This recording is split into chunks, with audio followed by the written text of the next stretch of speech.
धर्म प्रेमी सज्जनों, माताओं और बहनों,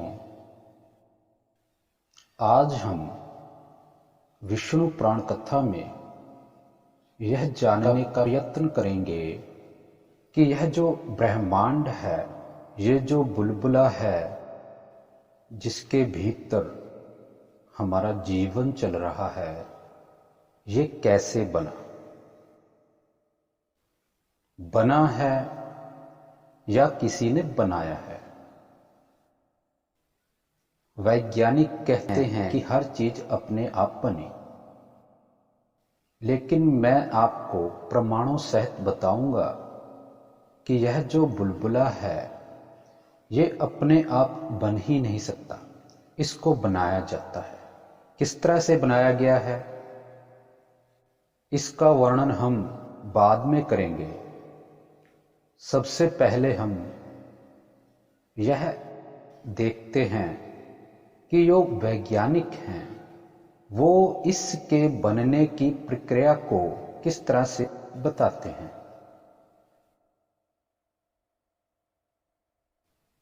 देखिए, वैज्ञानिकों के पास जो भी संसाधन हैं इस ब्रह्मांड को जानने के, वह है टेलीस्कोप, कैमरा। देखिए, ये जो बुलबुला है इसके भीतर रात्रि है। रात्रि का अर्थ है कि इसके भीतर प्रकाश भी है और प्रकाश के अन्यथा जो है वह रात्रि है। लेकिन इस बुलबुले के बाहर जो अवस्था है वहां पर अंधकार है, घोर अंधकार। आप ऐसे समझ लीजिए कि वहां पर एक ऐसा पदार्थ है जो सम अवस्था में है, सब जगह एक रस भरा हुआ है। आप समझ लीजिए कि जिस तरह से कोई कार्बन काला भरा हुआ होता है, इस तरह से वहां पर अंधकार है। घन घोर अंधकार कहा जाता है पुराणों में उस प्रकृति की सम अवस्था में। तो घन जो घनत्व रूप में वहां पर अवस्था है उस तत्व की, वह घनघोर है, बादलों की तरह काला बिल्कुल। तो जो इनके पास कैमरा है, संसार में कोई भी ऐसा कैमरा नहीं है और ना ही कभी बन सकता है कि जो अंधेरे में चीजों को प्रत्यक्ष देख सके, क्योंकि प्रकाश के बिना कोई भी चीज दिखाई नहीं दे सकती। तो इसलिए एक टेक्निक का यूज किया जाता है, इंफ्रारेड। उस इंफ्रारेड में क्या होता है कि जब बहुत काली रात्रि होती है तो उससे जो हीट है किसी चीज में वह चमकती है, चमकती हुई दिखाई देती है। तो इस तरह के टेक्निक के कैमरे को उस टेलीस्कोप में लगाया गया है। तो आप अब विचार कीजिए कि जब यहां पर रात्रि है, रात्रि में चीजें उतनी स्पष्ट नहीं दिखती, तो वहां पर तो रात्रि के ऊपर भी एक पदार्थ है जो डार्क है, जो उसमें भरा हुआ है। उसके बीच में से झांकना ये कैसा होगा। तो बुलबुले के बाहर जो भी पदार्थ हैं उसको देखना, जैसा इनका वर्णन है वह बिल्कुल काल्पनिक है। यह क्या करते हैं, कोई थोड़ा हीट दिखाई देती है, जहां कुछ कलर गैसेस के वहां पर प्रत्यक्ष होते हैं, जहां कुछ हलचल दिखाई देती है, उसको नोट करते हैं वर्षों तक। उसको नोट कर करके एक कल्पना से उस चीज का वर्णन करते हैं। देखिए, इस पृथ्वी पर जैसा हम सोचते हैं, जैसा हम देखते हैं, वैसा इस पृथ्वी के बाहर नहीं है। ये हल्का, भारी, ऊपर नीचे, गोल, चपटा, आज, कल, नाप तोल, ये सब इस पृथ्वी पर ही है। यह सब एग्जिस्टेंस इस पृथ्वी पर जो आकाश है ना, उसकी वजह से यहाँ पर होती। इस आकाश के वायुमंडल से बाहर जाएंगे तो चीजें बदल जाती हैं। जैसे जो सूर्य है, सूर्य गर्म थोड़ी है, सूर्य ना गर्म है ना ठंडा। वो कैसे है मैं आगे बताऊंगा। तो इस पृथ्वी पर जो जैसी चीज है, हम अगर उसी के हिसाब से इस पृथ्वी के बाहर, ये तो बुलबुले के भी बाहर की बात कर रहे हैं, वहां का वर्णन करना अति दुष्कर है। वहां पर अवस्था अलग है। पृथ्वी पर इसीलिए जीवन है क्योंकि यहां उनसे इसका क्रिएशन कुछ अलग है, नहीं तो जगह जगह जीवन हो जाए। तो इसका वर्णन हम बाद में करते हैं। सबसे पहले वैज्ञानिक क्या कहते हैं। वैज्ञानिक वहां का वर्णन अपने टेलीस्कोप के माध्यम से देख करके समझ करके करते हैं। वो 0.011% भी नहीं है। उस पर व्याख्या इनकी ऐसी है कि जैसे 100% वैसा ही है जैसा ये वर्णन करते हैं।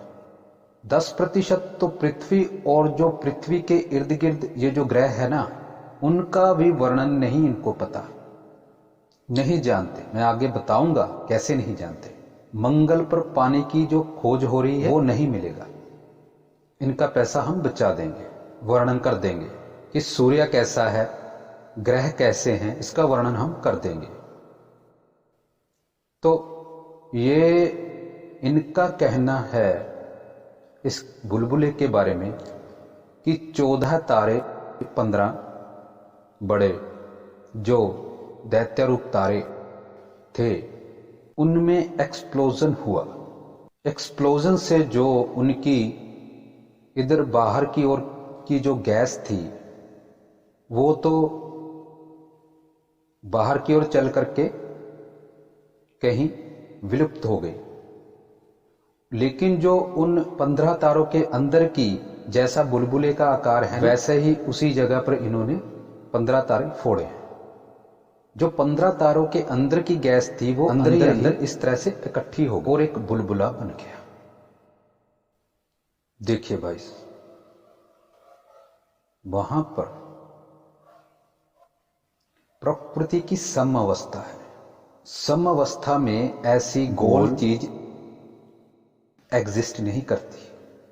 गोल अवस्था में, जैसे गेंद की तरह गोल अवस्था में फैलने के लिए वहां पर गोल आकाश होना चाहिए। इस तरह से बिना गोल अवस्था के गैस कैसे फैल सकती है, आप सोच करके देखिए। वहां पर ऐसी अवस्था ही नहीं है। मैं पहले ही बता चुका हूं कि जैसा पृथ्वी पर है वैसा अन्यथा नहीं है। यहां के स्ट्रक्चर के हिसाब से वहां का स्ट्रक्चर नहीं है। यहां पर आकाश है और आकाश गोल है। आकाश का वर्णन जो पुराणों में आता है वह गोलाकार है और शाते की तरह ऊपर तना हुआ है पृथ्वी के ऊपर। वो भी मैं बता दूंगा कैसे तना हुआ। तो गोलाकार आकाश पहले चाहिए गोल अवस्था में गैस को फैलने के लिए। वहां पर गोलाकार आकाश है ही नहीं, तो कोई चीज गोलाकार कैसे फैल सकती है। वो तो वैसे भी गैस है, गैस के कण हैं।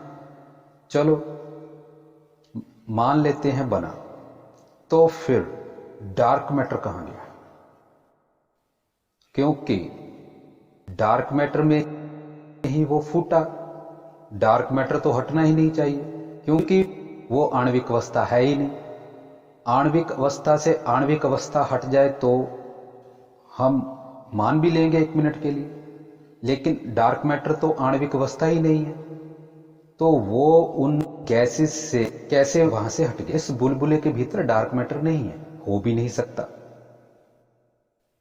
वो क्यों नहीं है वो भी हम वर्णन करेंगे इस पुराण से, डार्क मैटर क्यों नहीं है। आप एक प्रयोग कीजिए। आप तालाब पर जाइए, उस तालाब में पत्थर इस तरह से पास पास में फेंकिए, तो उसमें से लहरें उठेंगी पानी की।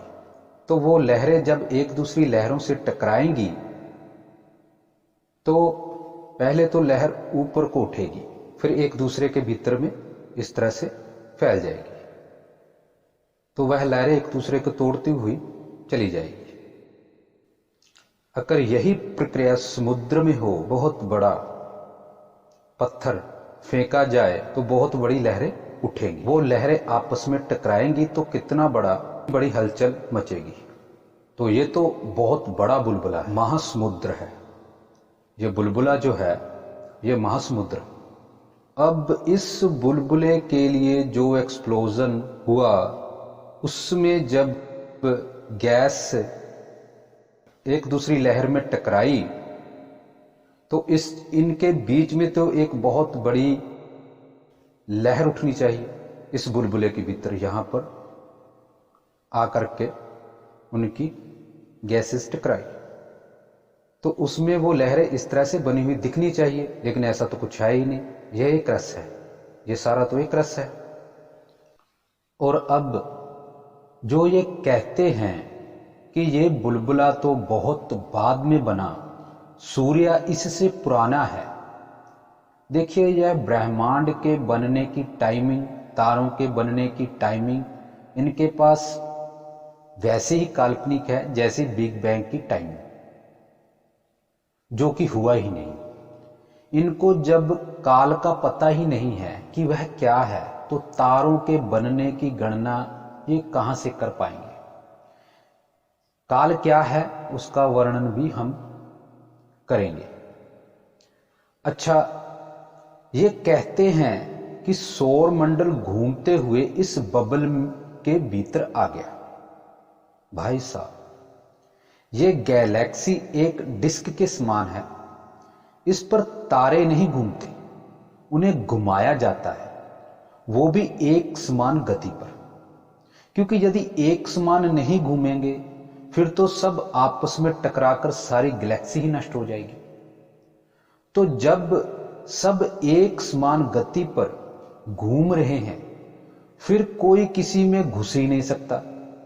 मान लीजिए एक सड़क पर स्पीड लिमिट 80 किलोमीटर है, तो सब गाड़ियां एक समान रफ्तार पर अपनी अपनी जगह पर ही रहेंगी। ऐसे ही इस डिस्क में ये बुलबुले भी घूम रहे हैं, इनके घूमने की गति भी एक समान ही है। ऐसे में सूर्य का इसमें घुसने का कोई मतलब भी नहीं है। और मान भी लें कि घुस गया, फिर आप जो कह रहे हो कि इतने वर्षों बाद ये यहां से निकल जाएगा, तो वो कैसे होगा? क्योंकि माना कि बाहर इन्हें डार्क मैटर घुमा रहा है, लेकिन इस बुलबुले के भीतर तो डार्क मैटर है ही नहीं, ये क्यों इसमें से निकलेंगे? और बिना डार्क मैटर के घूमते जो बुलबुले के केंद्र तक पहुंच भी कैसे सकते हैं? और फिर जो आपकी कर्व वाली थ्योरी है कि सूर्य ने आकाश में कर्व बनाया हुआ है, जिसके कारण ग्रह इसके इर्द गिर्द घूमते हैं, वो कर्व उस डार्क मैटर में भी था या इस बुलबुले के भीतर ही आकर के वह कर्व बना? तो ये सब बेतुका वर्णन है, इनकी कल्पना है, इसमें कुछ भी सच्चाई नहीं है। ये हर चीज एक्सप्लोजन से क्यों बनाना चाहते हैं, इनकी कल्पना होगी। एक्सप्लोजन से हमने कभी कुछ बनता नहीं देखा, एक्सप्लोजन से नष्ट ही होता है, एक्सप्लोजन से कुछ नहीं बनता। बनाने के लिए एक प्रक्रिया होती है, वो प्रक्रिया क्या है उसका वर्णन हम अब करेंगे विष्णु पुराण से कि यह बुलबुला कैसे बना।